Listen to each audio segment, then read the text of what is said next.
Good afternoon, and welcome to SkedLive. It's Tuesday, April 1st. I'm Fernando Bosois, and here's what's making news. U.S. President Donald Trump is expected to announce reciprocal tariffs tomorrow in the Rose Garden.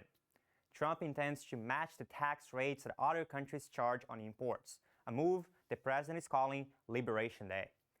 The U.S. hit Canada and Mexico with 25% tariffs in March, with a lower 10% levy on Canadian energy. Trump and Prime Minister Mark Carney had their first phone call last week. Trump said it was a very productive meeting, but Carney said the president did not indicate pulling back on tariffs. Trump's 25% levies on automobiles are also set to kick in on Thursday. Liberal candidate Paul Chung has withdrawn from the election race amid an RCMP investigation into foreign interference. His resignation follows reports that he suggested at a January news conference to Chinese-language media that individuals could turn over conservative candidate Zhou Tai to the Chinese consulate for a reward offered by the Hong Kong police. Liberal leader Mark Carney faced mounting pressure from opposition parties and over 40 organizations demanding he drop Chang from the race. Conservative leader Pierre Poilievre said Monday that Tai is afraid for his life. Chiang, who is a former police officer, has apologized. However, Tai said he does not accept Chiang's apology and has been in touch with the RCMP about personal protection. And residents in Aurelia and Peterborough could have no power until Friday following last weekend's ice storm. Ontario's provincial utility says power has been restored to more than 500,000 customers. However, some hard-hit regions may have to wait until the end of the week. Hydro One says more than 280,000 homes and businesses were still without power as of this morning. The storm covered roads and other surfaces with ice, causing dangerous driving conditions and also damaging trees. Environment Canada has issued a special weather statement for a stretch of Ontario. Rain and freezing rain are expected between Wednesday and Thursday mornings. Toronto drivers could be feeling less of a pinch at the pumps this week. With the consumer carbon tax lifted overnight, gas prices dropped by 20% this morning. As of Tuesday, Quebec is the only province in the country that has not abandoned carbon price. Gas Wizard estimates that gas prices in the Toronto area could be around 136.9 cents per liter for regular gasoline and around 166.9 cents per liter for premium. Prime Minister Mark Carney announced the removal of the consumer carbon tax on March 17, marking his first official act before the launch of the election campaign. Premier Doug Ford said on X on Monday that the levy was the worst tax ever. The final Canada carbon rebate should be paid starting April 22 for those who filed their 2024 tax returns before Wednesday. And for Canadian taxpayers failing after that date, the rebate will be sent after the returns are assessed. And Rogers Communications is renewing its multi-billion-dollar deal to broadcast NHL games here in Canada. The telecom giant and the league have reached a broadcast agreement that still needs to be approved by the NHL. However, fans will continue to watch hockey on Sportsnet for another 12 years under a contract worth $11 billion, which is more than double the $5.2 billion they spent in 2013. Rogers is the majority owner of the Toronto Maple Leafs and the Toronto Raptors, among other sports teams. The new deal will take effect for the 2026-27 season. This agreement makes it likely that Amazon Prime Video will continue its arrangement to sublease games from Sportsnet. Speaking of sports, here's the latest with Janique Trim. Thanks, Fernando. It's that time year again. The Blue Jays are back for the 2025 season. They begin the season going 2-for-2 against the Baltimore Orioles. The Jays played against the Nationals, winning 5-2 yesterday, with second baseman Andres Gimenez looking great in his first weekend with the team. The Jays are over 500 since last April.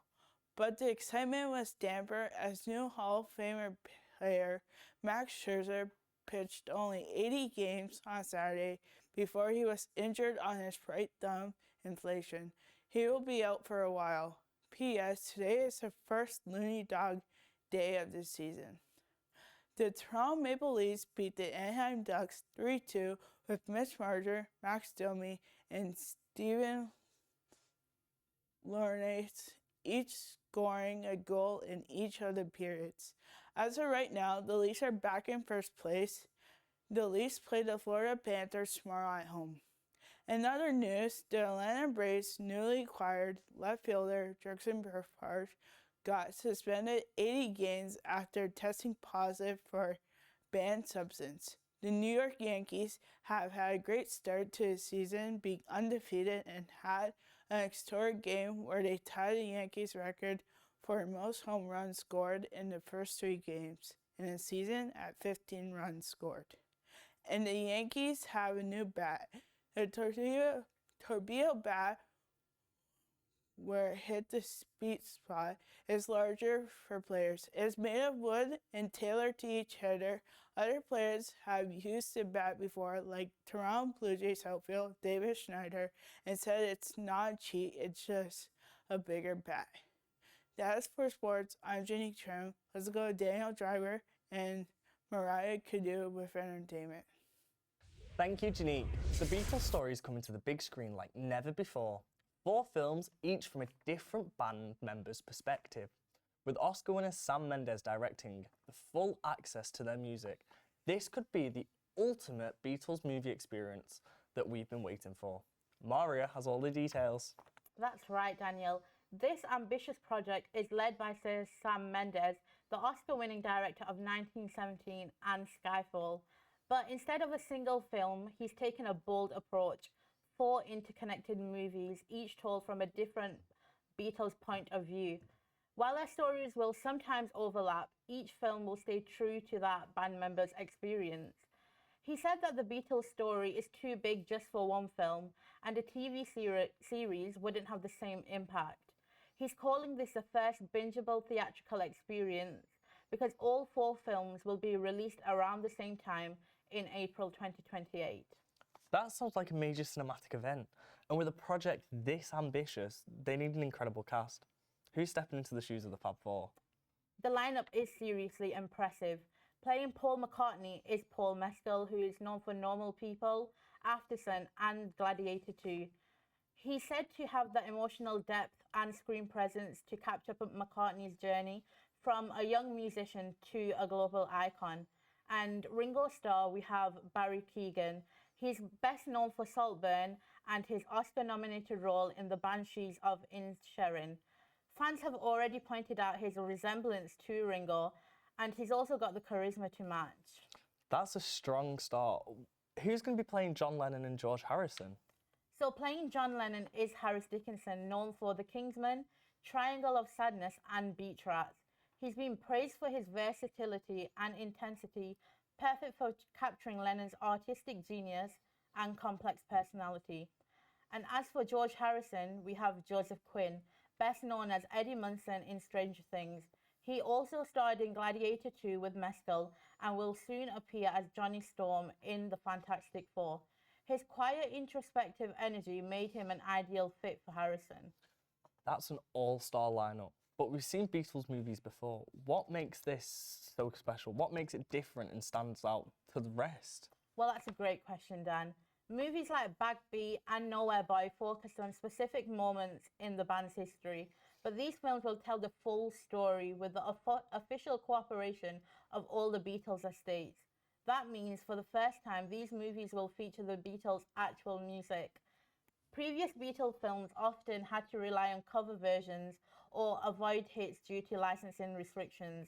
But this time, we'll hear the original songs woven into the storytelling, making it the most authentic Beatles film experience ever. That's a game changer. Having full approval from the estates adds a whole new level of credibility. And I love that each Beatles story will be told from their own perspective. It really highlights how different they were as individuals while still being part of something legendary. Do we know when the filming starts? So we don't have an official date just yet, but it is set to release in 2028. Production will likely begin within the next year or two, as this is a massive project that requires extensive research, preparation, and of course, getting the music and performances just right. But with Mendes at the helm and this incredible cast, they're taking the time to make it as authentic as possible. Well, unfortunately, that's all from us this week. For all our stories and more, check out skedline.com. Until next time. Goodbye. Goodbye.